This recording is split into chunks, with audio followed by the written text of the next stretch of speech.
Life lessons to inspire and empower with lots of laughs along the way. Now more with Pam and Rochelle. Chat with Women on Retro Radio AM 880 KIXI. Welcome back. You're listening to Chat with Women, and I'm Rochelle. And I'm Pam. So now we'd like to welcome Bob Cantrall, who is the author of The Fall of My Life, and it's Fall, F-A-L-L. So welcome, Bob. Hi, thanks for having me. We love, the sort of play on words because your book looks like a beautiful fall day.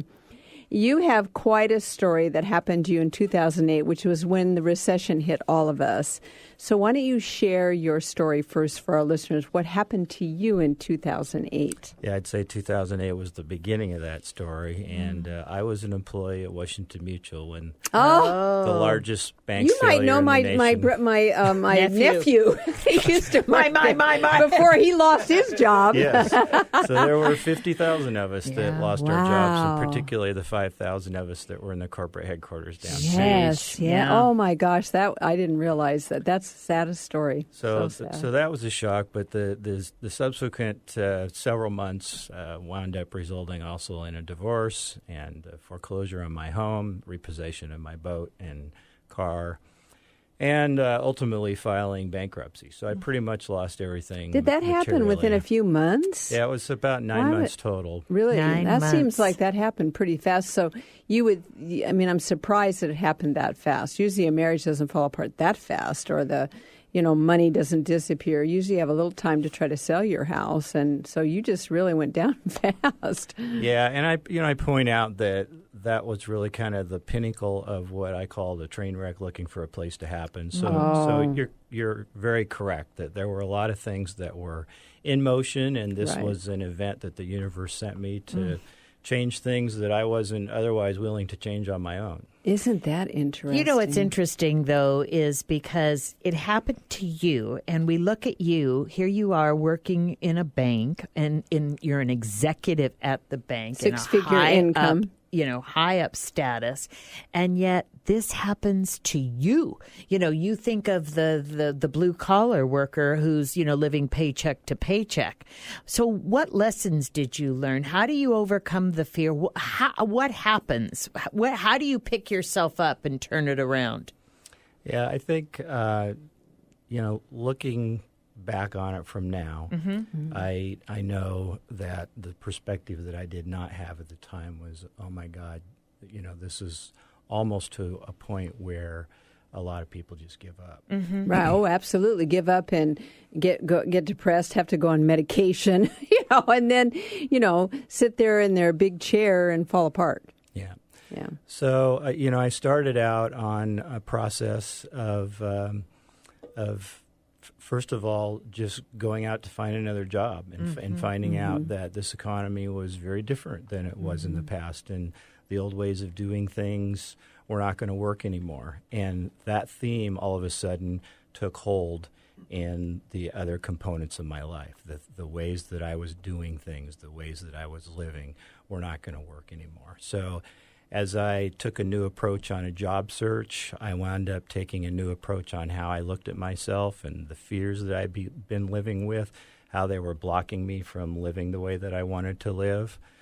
And also the experiences from my past that were keeping me frozen and not being able to move on, and what I call having a new experience with those experiences, in a term that I coined called creating remakes instead of reruns. Oh, I like that. Remakes. Instead of reruns. I like that nice. a lot. Well, give us an example of that. You're vague right now, so we want to, let's get give down us into one of the stories that, I brought several examples into the book, and I think probably the most poignant is the one with my father and the relationship I had with my father, and what an incredible impact a father has on a child, both male and female.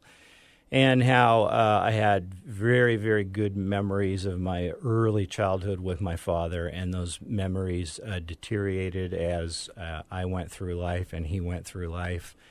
And I pretty much left home after high school graduation with the intent of never coming back and never talking to the man again. Oh. And through this process that I went through, I was able to kind of relive some of those events and see them differently, see them from his perspective. Of course, becoming a father yourself tends to give you a different perspective in and of itself. But, I realized what it all came down to was here was a man who was doing the best with what he had. Sure. And that who he was not necessarily who I perceived him to be at the time. And he's passed away now, but and there's a whole other story we don't have time to go into on his passing that had an incredible impact on me as well. But I can now see the man very differently, and so that has a very different effect on my life and the messages that I thought that he was sending me about who I am. Well, it's interesting. Had you not lost everything in 2008, you wouldn't have been there. We talk about the universe knocking, right? Universe will knock on your door, and if you don't open, the universe will take a great big tank and run through your living room. That's right. Which is usually when you lose your marriage, you lose your job. It takes something big for you to go, whoa, why am I living all these lies? So you're, I assume now, saying, I'm really happy that all this happened because it changed who I am in my life. Where are you today? What are you doing today? What's your job? You obviously are an author. You wrote a book. Yeah, so literally I'm sitting here talking to you today, and it's something that never would have happened if I had not gone through this experience. Right. And I wrote the book. It's something that never would have happened. I was not one of those people who thought I had a book in me someday at all. I love that.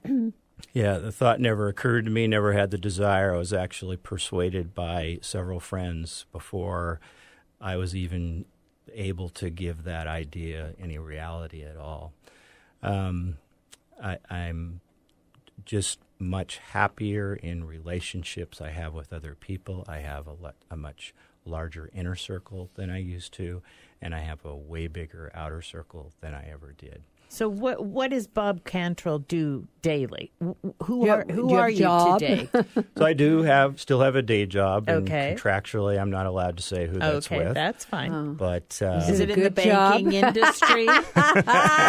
Is it a good job? it's a good job because I make it a good job, Uh-huh. and I still work with some really good people, and but I'm clearly focusing on the book Sure. and talking about the book. And Well, talking about the book and focusing on people, and I think your message is changing other people's lives. Your life was impacted. Your life has changed. And I think that's what your story is today. You want to go out and reach out to people and help them change their lives. And I think part of this, and, through what we've learned, Bob, is, the message for us is being present. Being aware of what's happening to us. What's your message? Is that part of your... It's definitely part of the message, but I would say my core message is that you can do it. I did it, and you can do it too. And you can do it, definitely. If I did it, you can do it. Right. And that you do not have to take what life is giving you. That you can decide what you want out of life and go out and get it. Well, what gave you, though, when this all happened, you lost everything, did you have a good friend that sort of helped you up? Was it your parents?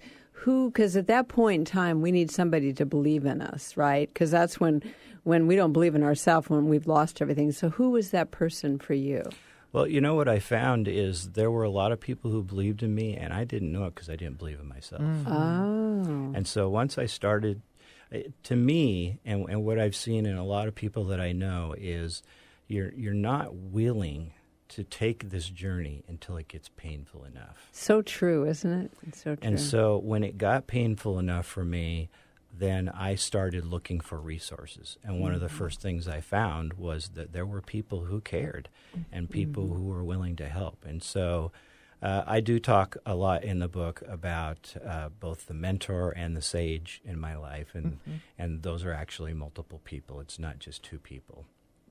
That's good. Well, that's good. I mean, but we do have to have that. And our message out there is when you're going through hard times, reach out to those people. And you have to You listen. can't do it by yourself. That's you right. really can't. So do you have the big house? Do you have the big car and the boat? Are those things back, or are they important to you today?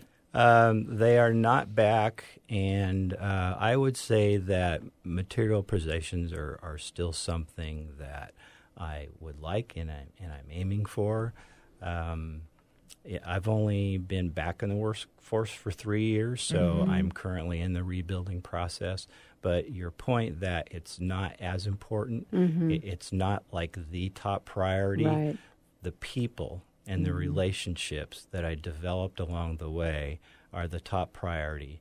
And the people that have been reading my book and the letters that I'm getting from people isn't that rewarding? is like more rewarding than anything that I've bet. ever done in my life. Do you think you'll write another book? I do.